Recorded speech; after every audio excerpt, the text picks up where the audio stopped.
नमस्कार, मैं हूं सोहेल खान। बंसल न्यूज़ की इस खास पेशकश लक्ष्य में आपका स्वागत है। अगर आप भी अपने करियर को सुनिश्चित करना चाहते हैं तो फिर ये कार्यक्रम आपके बहुत काम का है, क्योंकि हमारे इस प्रोग्राम में एक्सपर्ट्स करेंगे आपका मार्गदर्शन और बनेंगे लक्ष्य हासिल करने में आपके मददगार।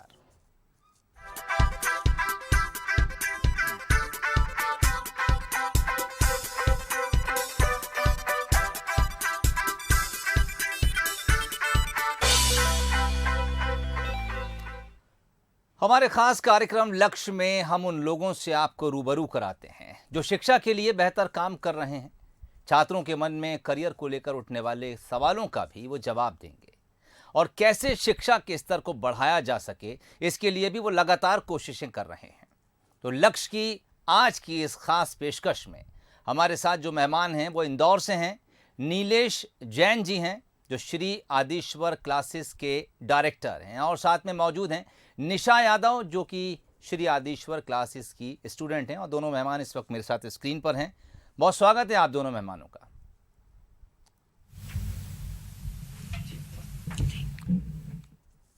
नीलेश जी, पहला सवाल आपसे है। इससे पहले कि हम इस बात की तरफ जाएं कि लक्ष्य को कैसे साधा जाए और कौन से ऐसे फैक्टर हो सकते हैं जो लक्ष्य को साधने में स्टूडेंट्स की मदद कर सकते हैं, मैं चाहूँगा कि ब्रीफ इंट्रोडक्शन हम आपके उस इंस्टीट्यूट का ले लें जिसके ज़रिए आप लगातार बच्चों को लक्ष्य साधने में मदद कर रहे हैं।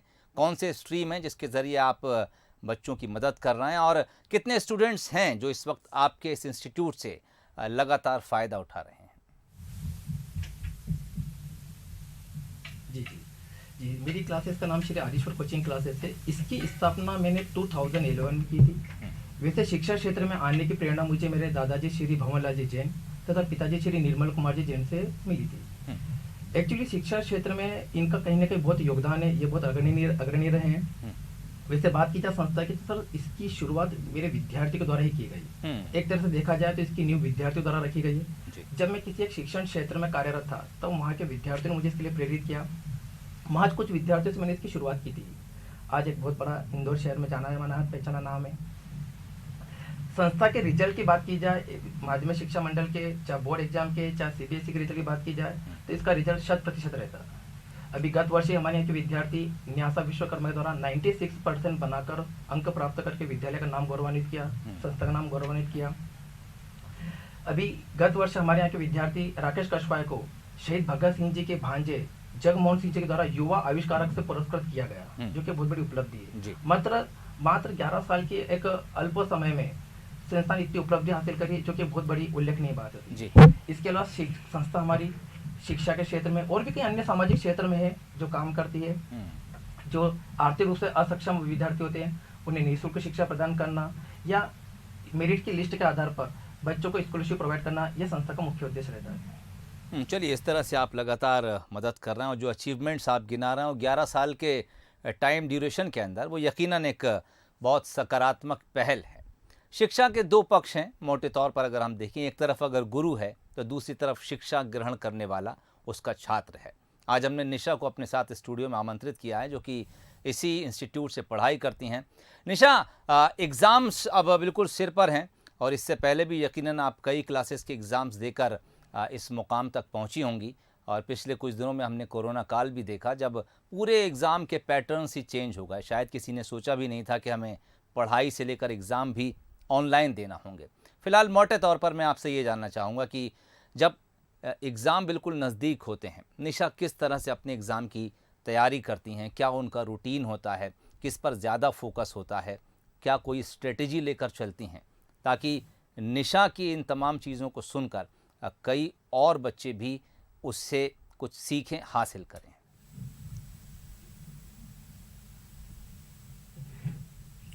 First of all, I would like to thank Bansal News for giving me this opportunity to present my coaching classes. जी, बंसल समूह के द्वारा मुझे आज यह प्लेटफॉर्म मिला है जिसके द्वारा मैं अपने विचार सभी से व्यक्त कर सकती हूँ। आई होप कि मेरे थॉट्स और मेरे ड्रीम सभी के लिए हेल्प हो। जैसा कि सर आपने पूछा कि मैं अपने एग्ज़ाम की तैयारी कैसे करती हूँ, तो मैं रोज़ डेली का शेड्यूल सेट करती हूँ जिसके अकॉर्डिंग मैं डेली हर सब्जेक्ट से एक एक दो दो चैप्टर कंप्लीट करने का टारगेट रखती हूँ। और डेली शेड्यूल कंप्लीट होने के बाद मैं एक वीक का भी टारगेट रखती हूँ, उसे भी कंप्लीट करने का ट्राई करती हूँ। मैं रात को तो ज़्यादा नहीं पढ़ती, बट सुबह उठ के पढ़ने में बिलीव करती हूँ, क्योंकि अगर सुबह जब हम उठते हैं तो हमारा माइंड फ्रेश रहता है और जो चीज़ पढ़ते हो वो शेड्यूल की तरह हमारे दिमाग में अच्छी तरह से समझ में भी आता है और याद भी रहती है वो बातें हमें उन कुछ टाइम्स के लिए। जी इसलिए और फिर जो मुझे प्रॉब्लम्स डाउट्स रहते हैं वो मैं नेक्स्ट डे अपने सर से ग्रुप में फ्रेंड्स से शेयर करके मैं उसे समझती हूँ। जी, चलिए ये बहुत अच्छी बात है कि निशा जल्दी उठती हैं और सुबह की पढ़ाई को ख़ास तौर से बहुत महत्वपूर्ण मानती हैं, सेल्फ स्टडी करती हैं और जो डाउट्स होते हैं उसे लेकर नीलेश जी के पास पहुंचती हैं और नीलेश जी उन तमाम डाउट्स को दूर करके निशा को उनके लक्ष्य को साधने में मदद करते हैं। नीलेश जी, आप बंसल समूह भी लगातार एजुकेशन फील्ड से जुड़ा हुआ है और हमारी भी कोशिश लगातार रहती है कि इस तरह के बच्चे जिनका भविष्य उज्जवल है, जो अपनी मेहनत के दम पे कुछ हासिल करना चाहते हैं, उनका मार्गदर्शन करें और अगर वो बंसल समूह के साथ जुड़ते हैं तो उन्हें एक बेहतर भविष्य की तरफ लेकर जाएं। तो लगातार जो हमारा ये प्रयास है उसको आप किस तरह से देखते हैं, अगर हम विशेष रूप से हायर एजुकेशन की बात करें तो? जी, शिक्षा के क्षेत्र में बंसल समूह का जाना पहचाना स्थापित नाम है, न केवल शिक्षा के क्षेत्र में अपितु तो अन्य कई भी क्षेत्र है। अभी अगर देखा जाए तो भोपाल का जो रेलवे स्टेशन का डेवलपमेंट है वो एक बहुत बड़ी उपलब्धि है। मैंने खुद ने वहाँ पे देखा है। एक्चुअली जब मैंने वहाँ पे देखा है कि वहाँ पे न केवल शैक्षिक एजुकेशन या प्लेसमेंट रिकॉर्ड को देखकर लगता है कि उच्च शिक्षा देना ही बंसल समूह का मुख्य उद्देश्य है। जी, एक बच्चे के सर्वांगीण विकास के लिए जो बुनियादी सुविधा होना चाहिए वो बंसल समूह देखने को मिलती है। सबसे बड़ी खासियत लगती है मुझे कि शिक्षक और स्टूडेंट के बीच में जो सामंजस्य होता है, एक टीम की तरह काम करते हैं, जो बच्चे को उच्च शिखर पर ले जाने का कार्य करता है। मैं वहाँ की फैकल्टी, वेल एजुकेटेड फैकल्टी, वहाँ की सारी सुविधा, चाहे टेक्निकल लैब हो, चाहे प्ले जोन हो, चाहे लाइब्रेरी हो, उससे मैं बहुत प्रभावित हुआ। ये सब सुविधाएं बच्चों को एक उच्च स्तर पर ले जाने का काम करती है, प्लेटफॉर्म तैयार करती है।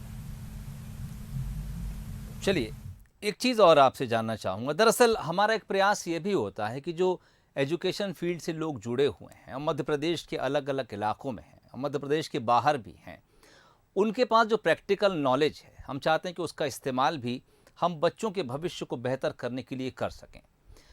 नीलेश जी को क्या लगता है कि टेक्निकल एजुकेशन के क्षेत्र में क्या और ज़रूरी ऐसे कदम हैं जो हम बंसल समूह के ज़रिए उठाकर उन तमाम एरियाज़ में पहुंच सकते हैं जहां पर टैलेंट बहुत है, जहां पर बच्चे एजुकेशन से जुड़ना चाहते हैं लेकिन उनके पास रिसोर्सेज नहीं हैं?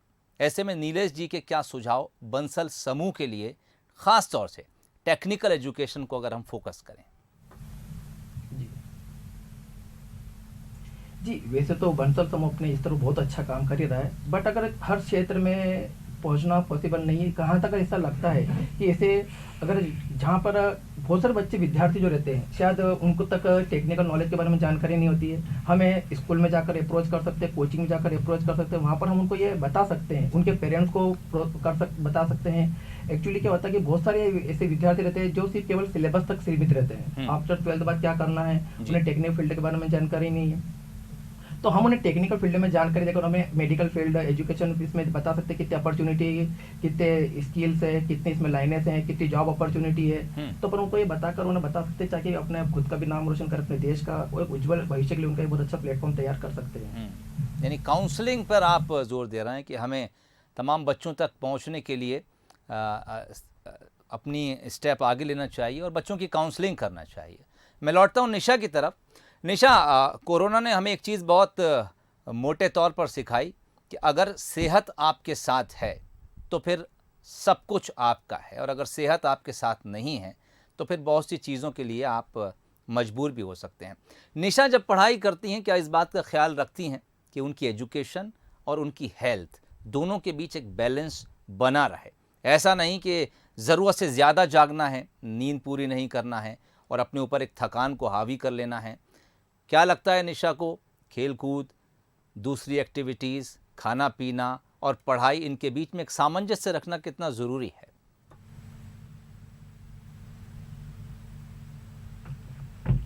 सर, जैसा कि आपने क्वेश्चन पूछा है, ये तो करंट सिचुएशन पर भी आधारित है कि कोरोना संक्रमण बहुत अधिक ही बढ़ रहा है। इससे बचाव करके रहना चाहिए, हमें बच के रहना चाहिए, कोरोना के नियमों का पालन करना चाहिए।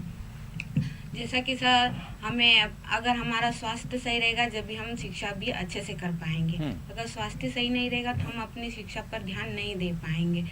और वैसे भी एग्ज़ाम टाइम इतने पास आ चुके, अगर हम कोरोना से नहीं बचेंगे तो फिर हमें एग्ज़ाम में भी प्रिपेयर करने के बावजूद भी हम एग्ज़ाम नहीं दे पाएंगे। जी। एग्ज़ाम के पहले सर जो समय रहता है उसमें हमें रिवीजन करना रहता है। पूरे साल भर में हमने जो पढ़ाई की है उसके बारे में समझना, रिवीजन करना पड़ता है उसे।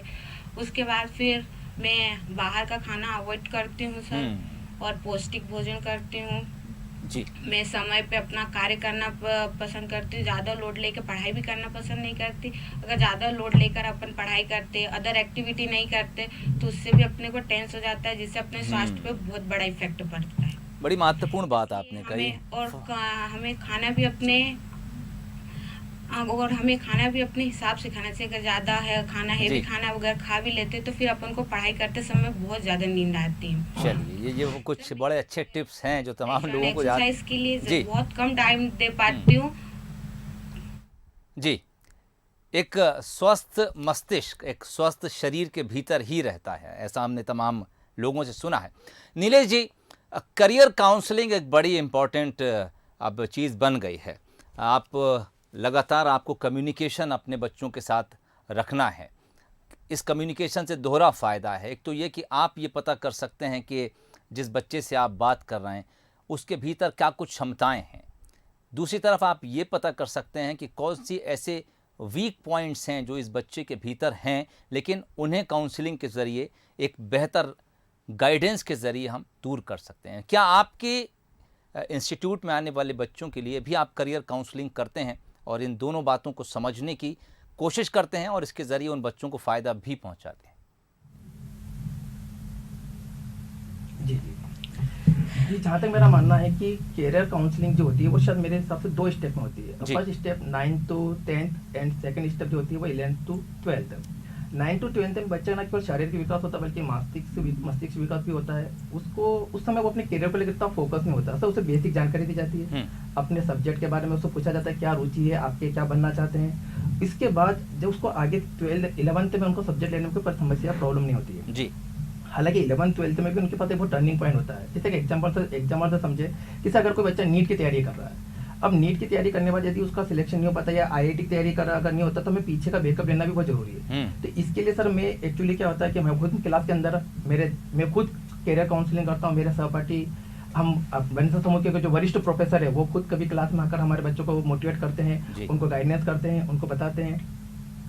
इसके अलावा सर कभी कभी ऐसा लगता है कि शायद एक विद्यार्थी शिक्षक से अपनी बात पूरी तरीके से बोल नहीं पाता, अच्छा झिझक रहती है। तो मेरे जो सीनियर विद्यार्थी हैं जो यहाँ से निकल चुके हैं, जो गवर्नमेंट सेक्टर में हैं या जो बहुत अच्छी प्लेसमेंट लेकर चुके हैं, जो कंपनी करते हैं, वे भी अपना अनुभव जूनियर विद्यार्थी साथ साझा करते हैं, वो उन्हें बताते हैं, क्योंकि एक स्टूडेंट ही दूसरे स्टूडेंट की प्रॉब्लम को समझ बहुत अच्छी बात जी। ये बड़ी अच्छी बात कही कि जो बच्चे कुछ अचीव कर चुके हैं ज़िंदगी में, अगर उनको वक्त पर कोचिंग इंस्टीट्यूट या फिर इंस्टीट्यूट्स ने बुलाकर उन तमाम बच्चों से उनका इंटरेक्शन कराया जाए जो अभी अपने बेहतर भविष्य को गढ़ रहे हैं। एक सक्सेसफुल पर्सनैलिटी को देखकर आपके भीतर भी एक उमंग जागती है और एक रास्ता भी आपको मिलता है कि अगर इस ट्रैक पे चला जाए तो हम भी ऐसी सफलता हासिल कर सकते हैं। नीलेश जी, एक उद्देश्य है बंसल समूह का, सब पढ़ें और सब बढ़ें, लेकिन नीलेश जी को क्या लगता है कि इस उद्देश्य को हासिल करने के लिए और क्या ऐसे स्टेप्स हैं जो लिए जा सकते हैं जिससे हम इस समाज के भीतर बैठे अंतिम शख्स तक पहुँचें, चाहे वो आर्थिक रूप से सशक्त हो, चाहे वो आर्थिक रूप से कमज़ोर हो, लेकिन हमारा उद्देश्य सब पढ़ें सब बढ़ें। कैसे अपनी अप्रोच को बढ़ाया जाए नीलेश जी? जी, सब पढ़े सब बड़े के लिए एक्चुअली इसके अपन जो विद्यार्थी हैं, जहाँ तक जो निम्न वर्ग के विद्यार्थी हैं, जो आर्थिक रूप से कमजोर हैं, जिन्हें नहीं जानकारी, जिन्हें हमें गवर्नमेंट की योजना के बारे में बताना चाहिए, उन्हें अपने बताना चाहिए कि आगे इस फील्ड में बहुत स्कोप है, बहुत आगे चांसेस हैं। अब इस करियर को चुन कर बहुत से विद्यार्थी पढ़ाई ऐसे नहीं होनी चाहिए कि सिर्फ काउंटिंग के आधार पर करें, सिर्फ हमने ग्रेजुएशन कर लिया बस जी। इसके लिए हमें विद्यालय में जाकर या कोचिंग में जाकर उन्हें बताना चाहिए, मोटिवेट करना चाहिए, उनके बारे में बहुत एक्सप्लेन समझाना चाहिए कि आप इन क्षेत्रों को अपना कर गवर्नमेंट की जो योजना होती है, स्कॉलरशिप होती है, और कुछ जैसे बंसल ग्रुप रहता है उसकी एजुकेशन जो बहुत बेस्ट लगी मुझे, उनके बारे में बताना चाहिए। उनकी जो सबसे ज़्यादा क्या दिक्कत सब प्रॉब्लम आती है सर, हिंदी मीडियम बच्चे जी। मेरा ये मानना है कि टेक्निकल या सब्जेक्ट का नॉलेज होना चाहिए, ना कि लैंग्वेज मायने रखती है। बहुत से विद्यार्थियों को ऐसा लगता है कि शायद हम हिंदी मीडियम के कारण हम ये टेक्निकल सब्जेक्ट या मेडिकल फील्ड में नहीं जा पाएंगे, तो हमें वहाँ तक पहुँचकर उनको ये बताना चाहिए कि नहीं, आप हिंदी मीडियम होने के बावजूद भी आप इन चीज़ों को अचीव कर सकते हैं। बहुत सारे पहले ऐसे विद्यार्थी रहे जिनका हिंदी मीडियम था, लेकिन आज वो इन टेक्निकल फील्ड या मेडिकल फील्ड में बहुत अच्छे से ग्रोथ कर चुके हैं। चलिए, ये बड़ी आपने महत्वपूर्ण बात कही कि अब भाषा जो है वो कोई बाध्यता नहीं है। अगर आप किसी सरकारी स्कूल से पढ़ रहे हैं, प्राइवेट स्कूल से पढ़ रहे हैं, वो हिंदी मीडियम भी है, तो ऐसा नहीं कि नीट आपके लिए नहीं है, जेईई आपके लिए नहीं है। अब इनकी किताबें, तमाम सिलेबस, और सरकार भी इस तरह की कोशिश कर रही है कि एक हिंदी मीडियम से पढ़ा बच्चा भी इंजीनियर बन सके, डॉक्टर बन सके। निशा से मेरा अगला और आखिरी सवाल है। निशा, एक संदेश अगर बच्चों को देना हो, हालांकि आप खुद एक बहुत कम उम्र में हैं, स्टूडेंट हैं, फिर भी वो संदेश क्या होगा? कैसे आप अपने भविष्य को बेहतर तरीके से गढ़ें, और जिस उम्र में आप हैं अपने हम उम्र साथियों को क्या संदेश होगा निशा का? जी सर, मैं बंसल समूह के माध्यम से सभी स्टूडेंट को यह संदेश देना चाहती हूँ कि अपने जीवन में एक लक्ष्य रखना चाहिए, और वो लक्ष्य को कंप्लीट करने के लिए सबसे पहले अपना सेल्फ कॉन्फिडेंस बना के रखना पड़ता है। अगर सेल्फ कॉन्फिडेंस नहीं रहता है तो फिर अपन कोई चीज़ में आगे नहीं बढ़ सकते। और सबसे बड़ी बात है कि विद्यार्थी जीवन एक अनमोल जीवन समय है, जिसे बहुत अच्छे से व्यर्थ नहीं करना चाहिए। इस समय को अचीव करके रखना चाहिए, और हमें इस समय में हर वर्क, हर चीज़ पे ध्यान देना चाहिए। सबसे पहले तो हमें हमारी पढ़ाई पे ध्यान देना चाहिए, और पढ़ाई के साथ साथ हमें अदर एक्टिविटीज़ भी देखना चाहिए, जिसमें और कभी भी ऐसा और कोई चीज़ भी निर्धारित करते, कोई लक्ष्य निर्धारित करते, तो उसके लिए पहले अपने से बड़े, अपने माता पिता, भाई बहनों से सबक लेना चाहिए। अगर उनने कोई काम किया है, को सफल नहीं पाया, तो एक्सपीरियंस लेना चाहिए कि हाँ, हमारे भाई बहन उन्होंने ऐसा किया, तो हमें उस चीज़ से सबक, एक्सपीरियंस लें। और फिर अगर अपन कोई चीज़ में असफल होते हैं आगे, तो अपन को डिमोटिवेट नहीं होना चाहिए, उसको रिपीट अपन को उसकी कोशिश करना चाहिए कि हम आगे और बढ़ सकते हैं। चलिए, बहुत जो मंत्र आपने दिया कि समय अनमोल है, जीवन अनमोल है, और उसमें से जो आपका छात्र जीवन है वो अति अनमोल है। अगर यहाँ पर आपने अपना लक्ष्य साध लिया तो फिर आप एक बेहतर भविष्य की तरफ जाएंगे, इस बात की गारंटी ली जा सकती है। नीलेश जी, आपका, निशा, आपका दोनों का बहुत शुक्रिया। और इसी के साथ हमारी इस खास पेशकश में फ़िलहाल इतना ही। कल फिर हाजिर होंगे एक नए लक्ष्य के साथ। दीजिए इजाज़त, नमस्कार।